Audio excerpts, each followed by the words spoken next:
প্রিয় স্নেহের ছাত্রছাত্রীরা, তোমাদের যাদের ফার্স্ট সেমিস্টারের সাপ্লিমেন্টারি এক্সাম রয়েছে পলিটিক্যাল সায়েন্সে CC1 বা GE1 এই পেপারটিতে, তাদের জন্য আজকের এই ভিডিওতে আমি ছোট প্রশ্ন নিয়ে আলোচনা করব। ছোট প্রশ্ন এবং তার সম্পূর্ণ উত্তর নিয়ে। এই প্রশ্ন এবং উত্তরগুলো ভালো করে তোমরা অনুশীলন করো, দেখবে অনেকটাই উপকৃত তোমরা হবে। তো চলো কথা না বাড়িয়ে চলে আসবো মূল আলোচনায়। তো প্রথম প্রশ্ন দেখো, তোমাদের প্রশ্ন রয়েছে রাজনীতি শব্দটি কোন মূল শব্দ থেকে এসেছে। গ্রিক শব্দ পলিশ থেকে ইংরেজি পলিটিক্স শব্দটি এসেছে। পলিশ শব্দের অর্থ হলো নগর, আর পলিটিক্স শব্দের অর্থ হলো রাজনীতি। দ্য পলিটিক্স গ্রন্থের রচয়িতা কে? দ্য পলিটিক্স গ্রন্থটির রচয়িতা হলেন গ্রিক দার্শনিক অ্যারিস্টটল। নীতিমানবাচক দৃষ্টিভঙ্গির দুজন প্রবক্তার নাম লেখো, গ্রিক দার্শনিক প্লেটো এবং অ্যারিস্টটল। আচরণবাদী দৃষ্টিভঙ্গির দুটি বৈশিষ্ট্য উল্লেখ করো। আচরণবাদ তত্ত্বকেন্দ্রিক। খ, রাজনৈতিক আলোচনায় ক্ষমতার গুরুত্ব। লেভিয়াথান গ্রন্থটির কার লেখা? হবসের লেখা। র্যাডিক্যাল নারীবাদের মূল বৈশিষ্ট্য কী? র্যাডিক্যাল বা চরমপন্থী নারীবাদের মূল বৈশিষ্ট্য হলো যে এখানে পুরুষের আধিপত্যকে সমস্ত সামাজিক ও অর্থনৈতিক প্রেক্ষাপট থেকে নির্মূল করা হয় এবং স্বীকৃতি দেওয়া হয় নারীর অভিজ্ঞতাগুলিকে। মূল্যের কর্তৃত্ব সম্পন্ন বন্টন ধারণাটির জনককে? জন স্টুয়ার্ট মিল। কন্ট্রাক্ট সোশ্যাল কে লিখেছিলেন? কন্ট্রাক্ট সোশ্যাল রচনা করেছিলেন জ্যাক রুশো। সার্বভৌমত্বের একত্ববাদী ও বহুত্ববাদী তত্ত্বের মধ্যে প্রধান পার্থক্যটি কী? একত্ববাদী অনুযায়ী রাষ্ট্রের হাতেই সব ক্ষমতা থাকবে, আর বহুত্ববাদী অনুযায়ী সব ক্ষমতা রাষ্ট্রের হাতে না থেকে সমাজের সব প্রতিষ্ঠানের মধ্যে ভাগ করে দেওয়া হয়। ঠিক আছে। তারপর দেখো রয়েছে আইনের যে কোনো দুটি উৎস লেখো। প্রথা ও ধর্ম। জাতি শব্দটির অর্থ কী? জাতি শব্দর ইংরেজি প্রতিশব্দ হলো নেশন। এই নেশন শব্দটি ল্যাটিন শব্দ নেশিও থেকে এসেছে, যার অর্থ হলো জন্মগত সূত্রে আবদ্ধ জনসমষ্টি। আজ পর্যন্ত যত সমাজ দেখা গিয়েছে তাদের সকলের ইতিহাস হলো শ্রেণী সংগ্রামের ইতিহাস। উক্তিটি কার এবং কোথায় কথিত আছে? ঠিক আছে, উত্তরটি দেখে নাও। কার্ল মার্কসের উক্তি। এটি কমিউনিস্ট ম্যানিফেস্টো গ্রন্থে কথিত আছে। ঠিক আছে। প্রোলেতারিয়াতের একনায়কতন্ত্র বলতে কী বোঝো? প্রোলেতারিয়াতের বা সর্বহারার একনায়কতন্ত্র হলো সর্বহারার জন্য সর্বহারাদের চালিত শাসন ব্যবস্থা। সর্বহারার একনায়কতন্ত্র সর্বহারা শ্রেণীর নিজেদের বিলুপ্তি ঘটায় এবং সাম্যবাদ প্রতিষ্ঠা করে। বুর্জোয়া বিপ্লব কি? বুর্জোয়া বিপ্লব বলতে এমন একটি বিপ্লবকে বোঝায় যা সামন্তবাদী ও নিরুৎসং সমাজ এবং রাষ্ট্রীয় ক্ষমতাকে ধ্বংস করে আধুনিক সময়ের জন্য একটি নাগরিক সমাজকে উপলব্ধি করতে শেখায়, যেমন ফরাসি বিপ্লব। সমানুপাতিক প্রতিনিধিত্ব বলতে কী বোঝো?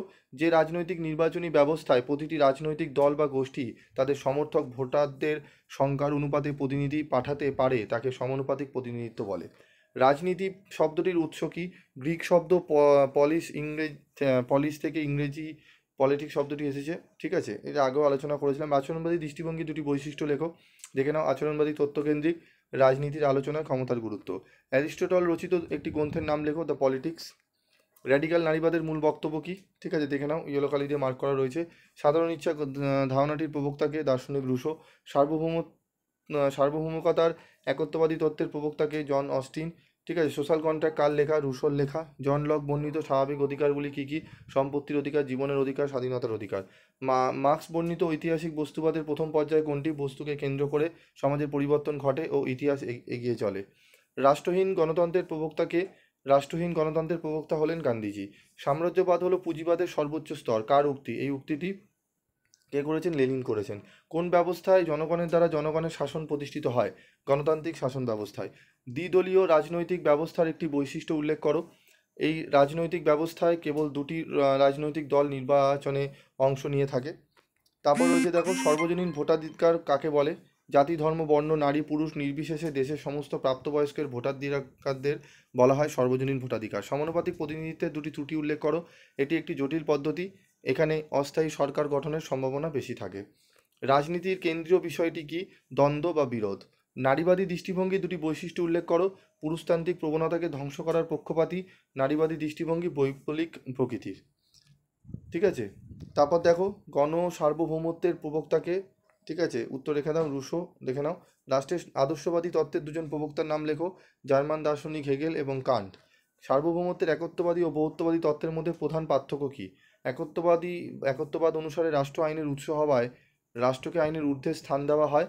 অপরদিকে বহুত্ববাদ অনুসারে রাষ্ট্র যেহেতু আইনের উৎস নয়, সেই জন্য রাষ্ট্র আইনের ঊর্ধ্বেও নয়। মার্ক্সের রাষ্ট্রতন্ত্রের চারটি অপরিহার্য বৈশিষ্ট্য কী? আকস্মিকভাবে রাষ্ট্রের উদ্ভব হয়নি, রাষ্ট্র শ্রেণী শোষণের হাতিয়ার, সমাজতান্ত্রিক সমাজে রাষ্ট্রের অবলুপ্তি, রাষ্ট্রের মানব সমাজের ইতিহাস, শ্রেণী সংগ্রামের ইতিহাস। ঠিক আছে, তারপর দেখো 38, political science begins and ends with the state, কে বলেছেন? গ্রিক দার্শনিক অ্যারিস্টটল। বুর্জোয়া বিপ্লব বলতে কী বোঝো, দেখে নাও উত্তরটি। ঠিক আছে, তারপর রয়েছে দেখো 40, অংশগ্রহণমূলক গণতন্ত্রের প্রবক্তা কে? ঠিক আছে, জ্যাক রুসো এবং জন স্টুয়ার্ট মিলার। টোটাল 40 কোশ্চেন আমি আজকের এই ভিডিওতে আলোচনা করে দিলাম। এই 40টি প্রশ্ন খুব ভালো করে তোমরা যদি ক্লাসটি যদি শুনে থাকো, 40টি প্রশ্ন আশা করি তোমাদের পড়া হয়ে গিয়েছে। এই প্রশ্নগুলো ভালো করে যেও, দেখবে অনেকটাই তোমরা কিন্তু উপকৃত হবে। আজকের মতো ভিডিওটি শেষ করছি, দেখা হচ্ছে পরবর্তী ভিডিওতে। তোমাদের আর কোন কোন সাবজেক্টের লাস্ট মিনিটের সাজেশান লাগবে, উত্তর লাগবে, তোমরা অবশ্যই কমেন্ট বক্সে লিখে জানাবে। আমি ম্যাক্সিমাম সাবজেক্টেরই তোমাদের কিন্তু সাজেশান দিয়ে দিয়েছি। আজকের মতো ভিডিওটি শেষ করলাম।